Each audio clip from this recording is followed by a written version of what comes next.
അസ്സലാമു അലൈക്കും. വാലൈക്കും അസ്സലാം. നിന്റെ ഹോംവർക്ക് മുഴുവൻ ചെയ്തു തീർത്തോ? ഹാ, ഞാനത് തീർത്തു. എങ്കിൽ മറ്റൊരു പ്രവാചകന്റെ കഥ കേൾക്കാൻ നീ തയ്യാറാണോ? പ്രവാചകന്മാരുടെ കഥ കേൾക്കാൻ ഞാൻ തയ്യാറാണ് ബാബ. ഓഹോ, അങ്ങനെയാണോ? ഇൻഷാ അല്ലാ, എങ്കിൽ ഞാൻ നിനക്ക് ലൂത്ത് നബി അലൈഹിസ്സലാമിന്റെ കഥ പറഞ്ഞു തരാം. നീ റെഡിയാണോ അമീർ? അതെ. ബിസ്മില്ലാ.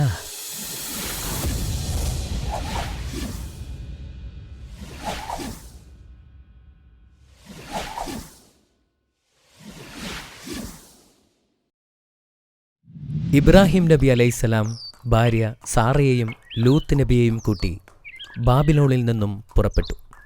അവർ ഒത്തിരി കാലം മരുഭൂമിയിലൂടെ സഞ്ചരിച്ചു. ലൂത്ത് നബി സൊഡോം നഗരത്തിലേക്ക് പോകാൻ തീരുമാനിച്ചു. ചാവുകടലിന്റെ പടിഞ്ഞാറൻ തീരത്തായിരുന്നു സൊഡോം നഗരം. പക്ഷേ അവിടെ ഉള്ളവരെല്ലാം വളരെ മോശപ്പെട്ടവരായിരുന്നു. അതിലൂടെ യാത്ര ചെയ്യുന്നവരെ അവർ ആക്രമിക്കുമായിരുന്നു.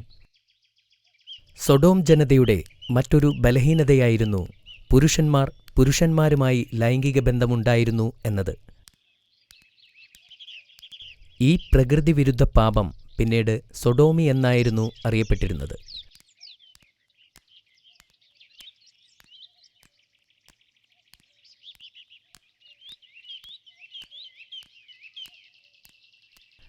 കുറ്റകൃത്യങ്ങളും പാപങ്ങളും ഉയരുമ്പോൾ ദൈവം തന്റെ ദൂതനായ ലൂത്ത് നബിയെ ഇസ്ലാമിക പ്രബോധനത്തിനു വേണ്ടി ആ ജനതയിലേക്ക് അയച്ചു. ഈ നീചപ്രവൃത്തികൾ ഉപേക്ഷിക്കുവാൻ ലൂത്ത് നബി അവരെ ഉപദേശിച്ചു. പക്ഷേ അവർ അത് ചെവിക്കൊണ്ടില്ല. ലൂത്ത് നബി പിന്നീട് അവരെ അള്ളാഹുവിൻ്റെ ശിക്ഷകളെക്കുറിച്ച് ഓർമ്മിപ്പിച്ചു. അപ്പോൾ അവർ ലൂത്ത് നബിയോട് നഗരം വിട്ട് പുറത്തു പോകുവാൻ ഭീഷണിപ്പെടുത്തി.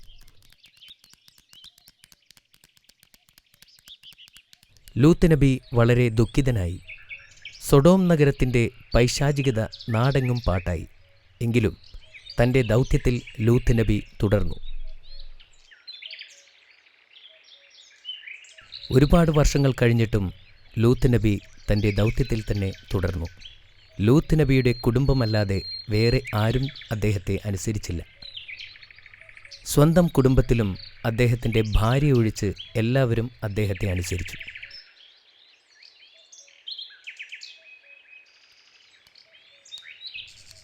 വളരെ കുറച്ചുപേർ മാത്രമേ അദ്ദേഹത്തിൻ്റെ വാക്കുകൾ കേട്ടുള്ളൂ.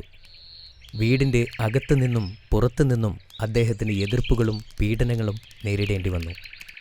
അദ്ദേഹം വളരെ ക്ഷമയോടും ദയയോടും കൂടി വീണ്ടും ജനങ്ങളെ സമീപിച്ചു. വർഷങ്ങൾ കഴിഞ്ഞിട്ടും ആരും അദ്ദേഹത്തെ ശ്രദ്ധിക്കാൻ തയ്യാറായില്ല.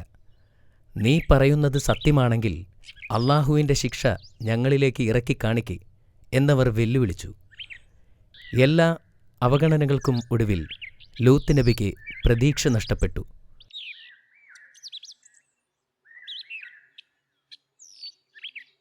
അപ്പോൾ അള്ളാഹു ആ നഗരം നശിപ്പിക്കാനായി മലക്കുകളെ അയച്ചു. മലക്കുകൾ മനുഷ്യരൂപത്തിൽ ഇബ്രാഹിം നബിയുടെ വീട്ടിലെത്തി. ഇബ്രാഹിം നബിക്കും ഭാര്യ സാറയ്ക്കും വളരെ പ്രായമായിരുന്നു. മലക്കുകളെ തൻ്റെ ഭവനത്തിൽ ഭക്ഷണം കഴിക്കാൻ ക്ഷണിക്കുകയും മലക്കുകൾ സമ്മതിക്കുകയും ചെയ്തു. അവർ മലക്കുകൾക്ക് വറുത്ത കാളക്കുട്ടിയെ നൽകി. എന്നാൽ അവർ ആഹാരം തൊടുകയുണ്ടായില്ല. അത് ഇബ്രാഹിം നബി ശ്രദ്ധിച്ചു. അദ്ദേഹം ഭയപ്പെട്ടു.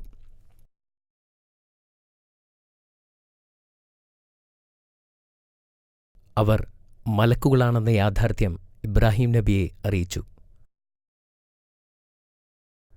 സാറ ഉടൻ തന്നെ ഗർഭിണിയാകുമെന്നും അവർ ഒരു കുഞ്ഞിന് ജന്മം നൽകുമെന്നും അവർ പറഞ്ഞു.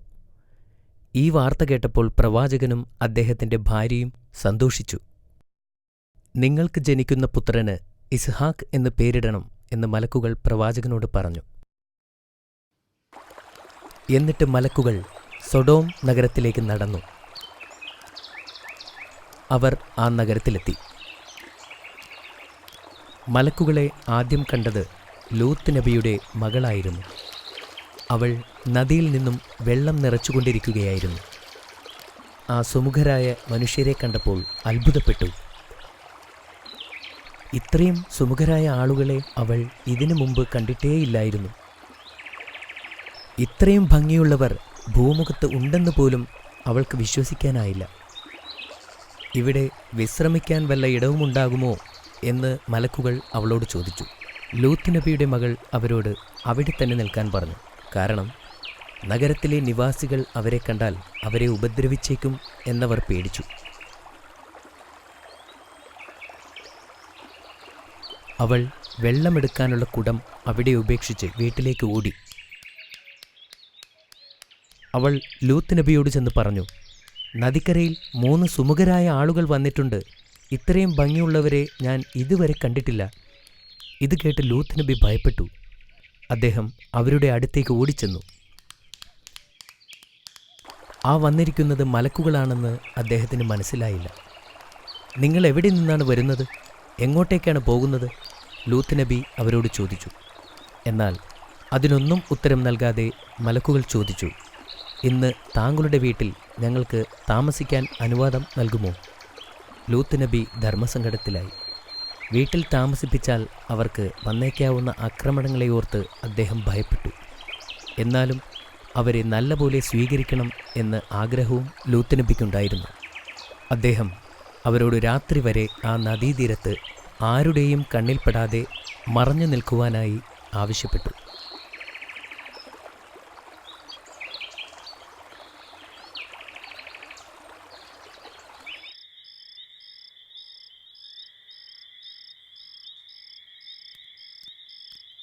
രാത്രിയായപ്പോൾ ലൂത്ത് നബി അവരെ തൻ്റെ വീട്ടിലേക്കെത്തിച്ചു. ലൂത്ത് നബിയുടെ ഭാര്യ ഈ കാഴ്ച കണ്ടപ്പോൾ ആരോടും പറയാതെ വീട്ടിൽ നിന്നും പുറത്തു കടന്നു. എന്നാൽ ഇതാരും ശ്രദ്ധിച്ചില്ലായിരുന്നു. അവർ നഗരനിവാസികളുടെ അടുത്തു ചെന്ന് 3 ഭംഗിയുള്ള ആളുകൾ തൻ്റെ വീട്ടിൽ എത്തിയതായി അറിയിച്ചു.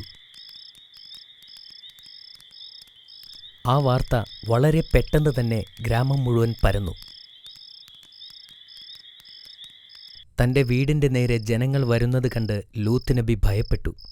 അപ്പോഴാണ് തൻ്റെ ഭാര്യ വീട്ടിൽ ഇല്ലാത്ത കാര്യം അദ്ദേഹം ശ്രദ്ധിച്ചത്. അങ്ങനെ തൻ്റെ ഭാര്യ ചെയ്ത ചതി അദ്ദേഹം മനസ്സിലാക്കി.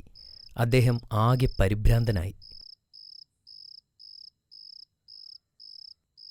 അദ്ദേഹം പെട്ടെന്ന് തന്നെ വാതിലുകൾ അടച്ചു. എന്നാൽ നഗരനിവാസികൾ വീടിന് മുന്നിൽ വന്ന് ബഹളം വച്ചു തുടങ്ങി. ലൂത്ത് നബി തൻ്റെ അതിഥികളെ വെറുതെ വിടാനായി അപേക്ഷിച്ചു. ലൂത്ത് നബിയുടെ വാക്കുകൾ അവർ ചെവിക്കൊണ്ടില്ല. അവർ അദ്ദേഹത്തെ പരിഹസിച്ചു. അവർ വാതിൽ പൊളിച്ച് അകത്ത് കടന്നു. ലൂത്ത് നബി മലക്കുകളെ സംരക്ഷിക്കാൻ ശ്രമിച്ചു. പക്ഷേ അദ്ദേഹത്തിന് നിസ്സഹായനായി നിൽക്കേണ്ടി വന്നു. തൻ്റെ അതിഥികളെ സംരക്ഷിക്കാൻ കഴിയാത്തതിൽ അദ്ദേഹം അസ്വസ്ഥനായി. ലൂത്ത് നബിയുടെ ഈ നിസ്സഹായ അവസ്ഥ കണ്ടപ്പോൾ മലക്കുകൾ പറഞ്ഞു, പേടിക്കണ്ട, ഞങ്ങൾ അല്ലാഹു പറഞ്ഞയച്ച മലക്കുകളാണ്. ഈ ആളുകൾ നിന്നെ ഒന്നും ചെയ്യില്ല, ഭയപ്പെടാതിരിക്കൂ. ഇത് കേട്ട് ജനം ലൂത്ത് നബിയുടെ വീട്ടിൽ നിന്നും ഇറങ്ങി ഓടി. അവർ പേടിച്ച് വിറച്ച് സ്വന്തം വീടുകളിൽ അഭയം പ്രാപിച്ചു. മലക്കുകൾ ലൂത്ത് നബിയോട് സൂര്യൻ ഉദിക്കും മുമ്പ് നഗരം വിട്ട് പുറത്തു പോകാൻ ആവശ്യപ്പെട്ടു. കൂടെ വേണ്ടപ്പെട്ടവരെ വിളിക്കാനും നബിയുടെ അവിശ്വാസിയായ ഭാര്യയെ ഉപേക്ഷിക്കാനും അവർ ആവശ്യപ്പെട്ടു. ലൂത്ത് നബിയും 2 പെൺമക്കളും സൂര്യൻ ഉദിക്കും മുമ്പ് തന്നെ ആ നഗരം വിട്ട് മറ്റൊരു ദേശത്തേക്ക് പലായനം ചെയ്തു. പ്രഭാതം വന്നപ്പോൾ ഭൂമിയിൽ ഏറ്റവും ദുഷിച്ച നഗരത്തെ അല്ലാഹു തകർത്തിരുന്നു. ആദ്യം അവൻ വലിയൊരു ഭൂകമ്പം അയച്ചു. ആ ശക്തി പട്ടണത്തെ മുഴുവൻ ഉയർത്തിക്കൊണ്ട് തള്ളിയിട്ടു.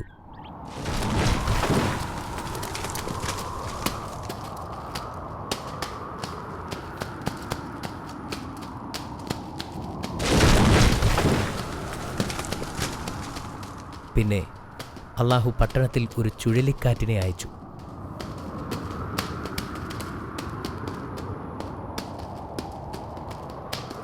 പ്രവാചകന്റെ ഭാര്യ ഉൾപ്പെടെ നഗരത്തിലെ എല്ലാവരും നശിക്കപ്പെട്ടു. സൊഡോം പട്ടണം നശിപ്പിക്കപ്പെട്ടു. പ്രവാചകനും പെൺമക്കളും അല്ലാതെ ആരും അതിനെ അതിജീവിച്ചില്ല. ലൂത്ത് നബി തന്റെ അമ്മാവനായ ഇബ്രാഹിം നബിയെ കാണാനായി പോയി. അദ്ദേഹം അവരെ സന്ദർശിച്ച് സൊഡോമിൽ എന്താണ് സംഭവിച്ചതെന്ന് നബിയോട് പറഞ്ഞു. എന്നാൽ ഇബ്രാഹിം നബിക്ക് മലക്കുകൾ ഇതിനു മുമ്പേ തന്നെ എല്ലാ കാര്യങ്ങളും പറഞ്ഞുകൊടുത്തിരുന്നു. പിന്നീട് അവർ ഇരുവരും വർഷങ്ങളോളം ജനങ്ങളെ ഇസ്ലാമിലേക്ക് ക്ഷണിച്ചുകൊണ്ടേയിരുന്നു. കൊള്ളാം, വളരെ നല്ല കഥയായിരുന്നു ബാബ. മാഷാ അല്ലാ, നിനക്ക് ഈ കഥ ഇഷ്ടപ്പെട്ടല്ലോ. എനിക്കൊരു സംശയമുണ്ട്. ശരി, ചോദിക്കൂ. ലൂത്ത് നബിയുടെ ആരായിരുന്നു ഇബ്രാഹിം നബി അലൈഹിസ്സലാം? ലൂത്ത് നബിയുടെ അമ്മാവനായിരുന്നു ഇബ്രാഹിം നബി അലൈഹിസ്സലാം. മനസ്സിലായോ? ഹോ, എനിക്കിതിപ്പോ ഓർമ്മ വന്നു. Thank you. ശരി, ഇനി ചോദ്യത്തിലേക്ക് കടക്കാം. നീ തയ്യാറാണോ? ഹാ, ചോദിക്കൂ. എന്തായിരുന്നു സൊഡോം നഗരവാസികൾ ചെയ്തിരുന്ന പാപം? Option A sodomy, option B മോഷണം, ഓപ്ഷൻ സി വിഗ്രഹാരാധന. Option A sodomy. അത് ശരിയുത്തരമാണ്. Very good. ഇതാ നിനക്കുള്ള അടുത്ത ചോദ്യം. സൊഡോം നഗരത്തിലേക്കെത്തിയ 3 അപരിചിതർ ആരായിരുന്നു? അവർ മലക്കുകളായിരുന്നു. മാഷാ അല്ലാ, ശരിയുത്തരമാണ്. എന്നാൽ നമുക്ക് അടുത്ത ചോദ്യത്തിലേക്ക് കടക്കാം. സൊഡോം നഗരത്തിലെത്തിയ മലക്കുകളെ ആരാണ് ആദ്യമായി കണ്ടതെന്ന് പറയാമോ? ലൂത്ത് നബിയുടെ മക്കളാണ് മലക്കുകളെ ആദ്യം കണ്ടത്. വീണ്ടും ശരിയുത്തരമാണ്. എന്തുകൊണ്ടാണ് നബി മലക്കുകളെ വീട്ടിലേക്ക് ക്ഷണിക്കാത്തത്? അവരോട് രാത്രി വരെ കാത്തുനിൽക്കാൻ ആവശ്യപ്പെട്ടതെന്തിന്? അപരിചിതർ വളരെ സുമുഖരായിരുന്നു. സൊഡോമിലെ ദുഷ്ടരായ ആളുകൾ അവരെ കണ്ടാൽ ഉപദ്രവിക്കുമെന്ന് പ്രവാചകന് അറിയാമായിരുന്നു. അതുകൊണ്ടാണ് അദ്ദേഹം ഭയപ്പെട്ടത്. മാഷാ അല്ലാ, നീ മിടുക്കനാണ്. ഈ കഥ നിനക്ക് ഇഷ്ടപ്പെട്ടല്ലോ. യെസ്. ഇന്നത്തേക്ക് ഇത്രയും മതി. ഇൻഷാ അല്ലാ, ഞാൻ മറ്റൊരു പ്രവാചകന്റെ കഥ നിനക്ക് നാളെ പറഞ്ഞു തരാം.